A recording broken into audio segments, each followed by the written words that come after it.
Se você é DevOps e não sabe programar, você está com os dias contados? Ou será que isso é só um mito? Vamos falar sobre isso hoje.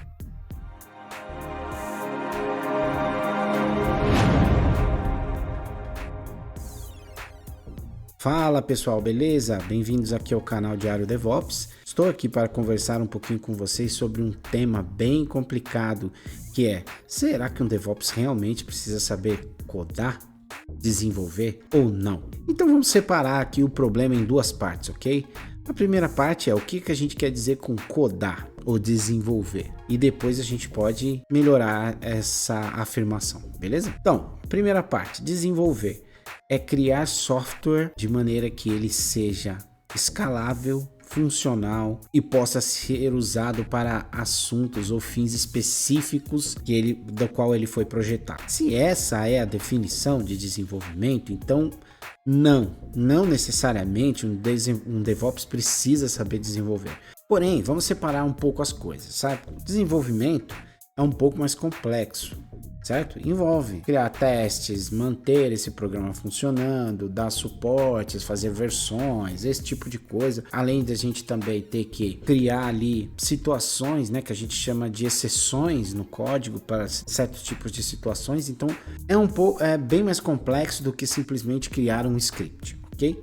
Então, mas quando a gente parte para um conceito mais amplo, como codar, quer dizer, desenvolver código, aí a gente precisa de fato saber desenvolver alguma coisa. E aí a gente vai aqui para alguns tópicos, o porquê eu acredito que você precisa realmente, de fato, aprender a programar alguma coisa, algum código e ser um pouco fluente nesse código.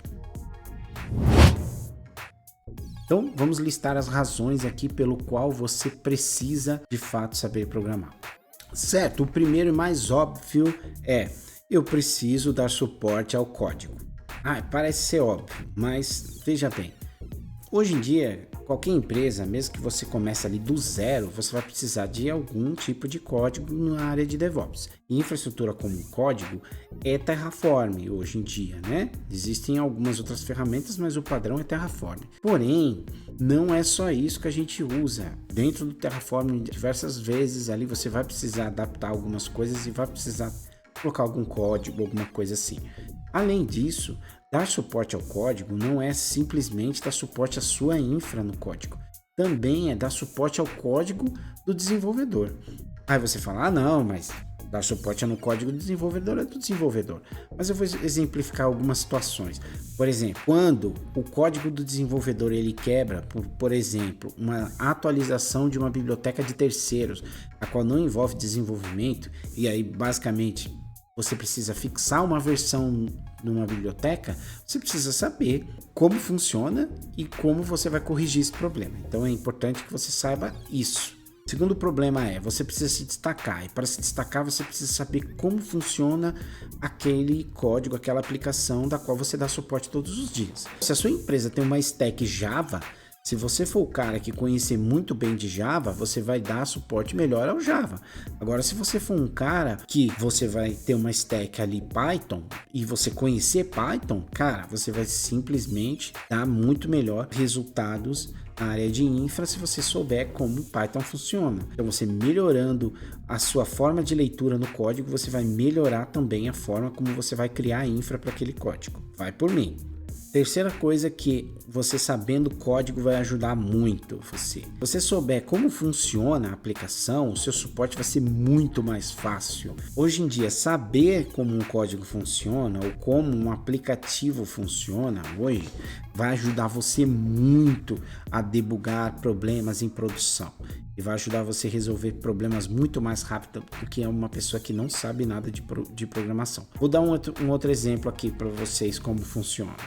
Imagina que você tem um front-end e um back-end. E geralmente, hoje, o back-end e o front-end, eles se conversam através de APIs. Então, saber como uma API funciona é fundamental para você. Então, saber que na API você vai ter, por exemplo, protocolos como HTTP, TCP, saber como eles funcionam vai melhorar muito a forma que você vai debugar um problema. Exemplificando aqui, você tem um HTTP, você tem headers. Sabendo como funciona a troca de headers, sabendo como é um preflight no HTTP, sabendo como como você consegue dar suporte a um código do CORS, por exemplo, um erro de CORS, como saber se a resposta que a aplicação está dando, ela tá correta na hora de voltar para o usuário ou é um problema do código em si, vai fazer você avançar muito na carreira. Outro ponto também é que existem muitos profissionais que insistem em usar só Bash Script nos seus códigos porque ele acha que é só isso. Então você vai precisar fazer alguma coisa mais complexa e aí aquele código começa a ficar um Frankenstein cheio de gambiarras, porque o Bash Script não é uma das melhores programações para você usar com várias saídas, várias entradas, várias coisas que você precisa de uma linguagem de programação avançada como Python ou como Go, por exemplo, porque você vai conseguir dar suporte melhor àquele código mesmo de infra.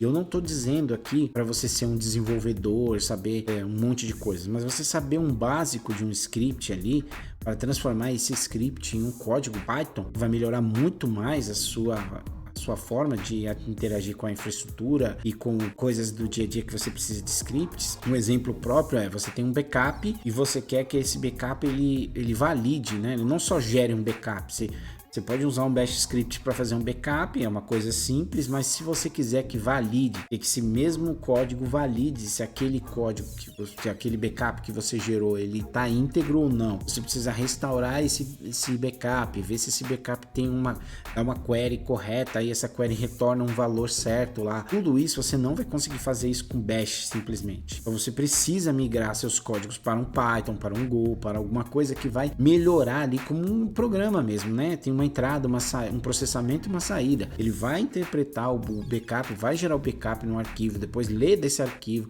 depois restaura isso em algum lugar, depois testa se aquela query foi validada ou não, depois envia para você. Ainda dá para você colocar exceções à regra ali, de problemas que podem ocorrer, coisas que no Bash é bem complexo, bem complicado e começa a virar um Frankenstein. Então é importante que você se atualize e entenda que você precisa saber um pouco de programação, sim. Eu não estou dizendo para você ser um desenvolvedor, mas que você precisa saber de programação, precisa sim. Beleza? Tem mais um problema. Quando nós sabemos pouco de programação, a nossa tendência é jogar o problema sempre para o desenvolvimento. E aí a gente nunca consegue fazer aquela interação boa entre desenvolvimento e operacional, que é a ideia do DevOps, né? Porque tudo pra gente que não tem a ver com infra, então é 100% desenvolvimento. E não é assim. Muitas vezes há uma interseção entre o que é desenvolvimento e o que é infraestrutura. Eu posso dar um outro exemplo aqui. A gente está falando de HTTP. Se você tem lá uma forma de uma API responder e essa API está configurada, por exemplo, a API Gateway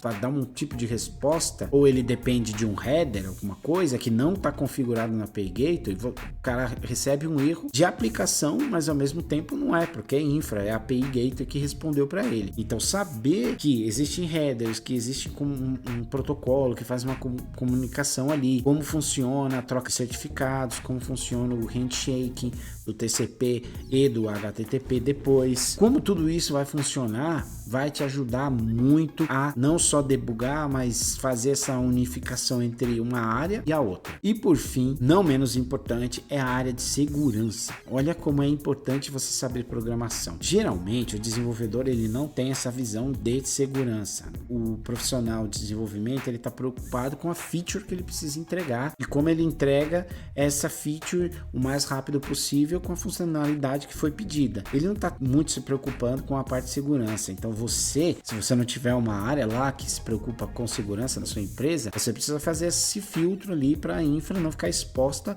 a um problema, a um tipo de ataque. Portanto, saber um pouco de programação ajuda a você identificar falhas que o desenvolvimento às vezes comete, que vai afetar a segurança tanto sua, tanto da infra quanto dele, da aplicação. Exemplo, às vezes um desenvolvedor comita uma senha dentro do código, às vezes o desenvolvedor ele põe uma página estática, segredos ali, credenciais, por exemplo, da AWS, estão comitadas, elas são enviadas em um servidor estático. Se você não souber como funciona uma tecnologia como, por exemplo, o Node, que pode ter uma página estática, que ele vai ler as variáveis não como variável de ambiente, mas direto no código, porque aquilo vira um código estático, você não sabe que aquelas senhas podem estar sendo expostas no navegador do usuário. usuário, né? E como você consegue achar esse tipo de coisa. Então, é importante que você conheça pelo menos o básico de como aquela aplicação funciona para também fazer esse primeiro filtro ali de segurança e não deixar que o desenvolvimento exponha variáveis de ambiente que não deveriam estar lá no cliente, lá no navegador, e acaba indo. Sabendo como essa aplicação funciona, você consegue debugar isso melhor.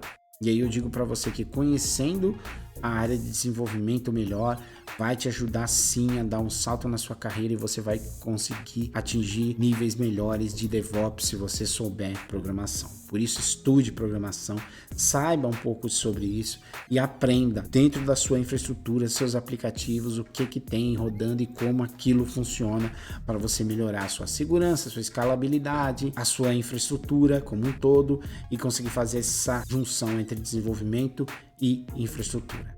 Beleza? E é isso aí que eu gostaria de falar com vocês hoje. Eu espero que vocês tenham gostado. Se vocês gostaram, deixem um joinha, compartilhem, se inscreva no canal e no próximo vídeo eu vou trazer algo mais mão na massa. Espero vocês nesse mesmo canal aqui. É isso aí, galera. Valeu!